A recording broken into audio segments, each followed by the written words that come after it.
بسم اللہ الرحمن الرحیم۔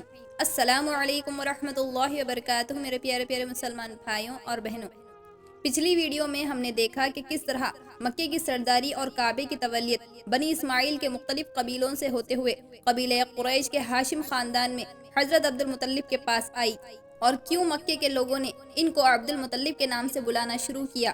اور آج ہم دیکھیں گے کہ کس طرح حضرت عبد المطلب نے زمزم کا کنواں دوبارہ ڈھونڈا، اور کیوں انہوں نے اپنے لاڈلے بیٹے حضرت عبداللہ کو قربان کرنے کا فیصلہ کیا۔ عبد المطلب ہاشم کی طرح بہت نیک اور سخی تھے، وہ کبھی شراب کو ہاتھ نہیں لگاتے تھے۔ مکے والوں کو پانی کی بہت تکلیف تھی، کیونکہ جب سے زمزم کا کنواں بند ہوا تھا اس وقت سے مکے میں کوئی کنواں نہیں رہا تھا۔ یہ کنواں عبد المطلب کے زمانے سے سینکڑوں سال پہلے بنی جرہم مٹی سے چھپا کر بھاگ گئے تھے، اور اب لوگ یہ بھی بھول گئے تھے کہ کبھی یہاں کوئی کنواں بھی تھا۔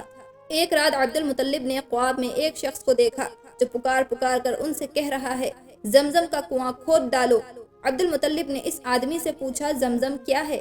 اس نے بتایا کہ یہ ایک کنواں ہے جو فلاں جگہ پر ہے، اور صبح کو تمہیں اس جگہ ایک کوا ٹھونگے مارتا ہوا نظر آئے گا۔ صبح ہوتے ہی عبد المطلب حرم میں پہنچے تو دیکھا کہ وہاں سچ مچ ایک کوا زمین کھرید رہا تھا۔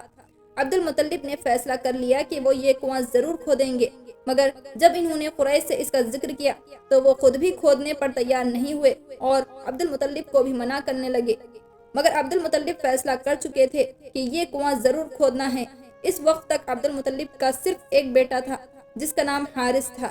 عبد المطلب کو اس وقت یہ خیال ہوا کہ اگر میرے کئی بیٹے ہوتے تو آج مجھے کسی دوسرے کے پاس جانے کی ضرورت نہ ہوتی۔ اسی لیے انہوں نے خدا تعالیٰ سے دعا کی، یا اللہ، اگر تو مجھے 10 بیٹے دے دے جو بڑے ہو کر میرے کاموں میں میرا ہاتھ بٹائیں تو میں ان میں سے ایک کو تیرے نام پر قربان کر دوں گا۔ اس کے بعد انہوں نے اپنے بیٹے حارث کے ساتھ زمزم کا کنواں کھود ڈالا۔ اس کنویں میں سے سونے کا کچھ سامان نکلا، اس سے عبد المطلب نے کعبے کو سجایا۔ ادھر انہوں نے زمزم کے پاس ایک حوض بنایا تاکہ لوگ آسانی کے ساتھ اس میں سے پانی لے لیا کریں۔ خداوند کریم نے عبد المطلب کی دعا قبول فرما لی اور ان کو 10 بیٹے عطا فرمائے۔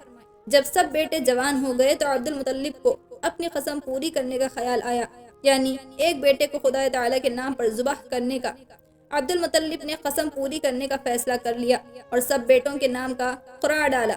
اس قرعے میں قربانی کے لیے عبداللہ کا نام آیا۔ یہ عبد المطلب کے سب سے چھوٹے بیٹے تھے، اور یہی عبداللہ حضور رحمت عالم صلی اللہ علیہ وسلم کے والد تھے۔ جناب عبداللہ اپنے بھائیوں میں سب سے زیادہ خوبصورت، نیک اور سمجھدار تھے۔ سارے قبیلے میں ان کی خوبصورتی کے چرچے تھے۔ ہر گھرانہ ان کو اپنا داماد بنانا چاہتا تھا اور ہر لڑکی ان کو اپنا شوہر بنانا چاہتی تھی۔ مگر اچانک لوگوں کو معلوم ہوا کہ عبد المطلب نے اپنے 10 بیٹوں میں سے ایک کو قربان کرنے کی قسم کھائی تھی، اور اب اس قربانی کے لیے عبداللہ کا نام آ گیا ہے۔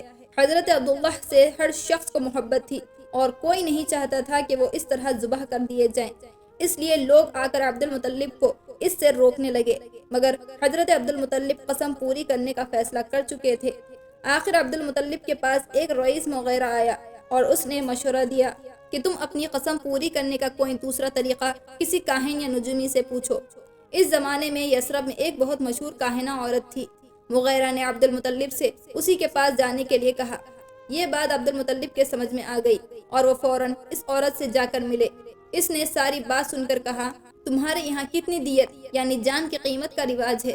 حضرت عبد المطلب نے کہا، ہم جان کے بدلے میں 10 اونٹ دیتے ہیں۔ کاہنہ نے کہا، تب تم 10 اونٹوں کا اور بیٹے کے نام کا قرعہ ڈالو۔ اگر قرعہ اونٹوں کے نام نکل آئے تو اونٹ ذبح کرنا، ورنہ 20 اونٹوں کا قرعہ ڈالنا۔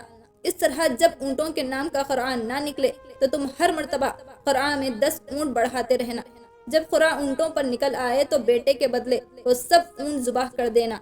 عبد المطلب نے مکہ آ کر قرعہ ڈالا۔ پہلی دفعہ اونٹوں پر قرعہ نہیں آیا تو انہوں نے 10 اونٹ بڑھا دیے، اور پھر 20 پر قرعہ ڈالا، پھر بھی اونٹوں پر قرعہ نہیں آیا۔ اس طرح عبد المطلب اونٹوں کی تعداد اور بڑھاتے رہے اور قرعہ ڈالتے رہے۔ آخر جب 100 اونٹ ہو گئے تو قرعہ اونٹوں پر ہی نکل آیا۔ یہ دیکھ کر سب نے عبد المطلب کو مبارکباد دی۔ اس کے بعد حضرت عبد المطلب نے بیٹے کے بدلے 100 اونٹ ذبح کر کے اپنی قسم پوری کی۔ سبحان اللہ۔ پیارے مسلمانوں، امید کرتی ہوں کہ اس ویڈیو سے آپ سبھی کو بہت ساری معلومات حاصل ہو رہی ہوں گی، تو اس ویڈیو کو لائک کریے، شیئر کریے اور چینل کو سبسکرائب کریے۔ تو چلیے پھر ملتے ہیں اگلی ویڈیو میں، تب تک کے لیے اللہ حافظ۔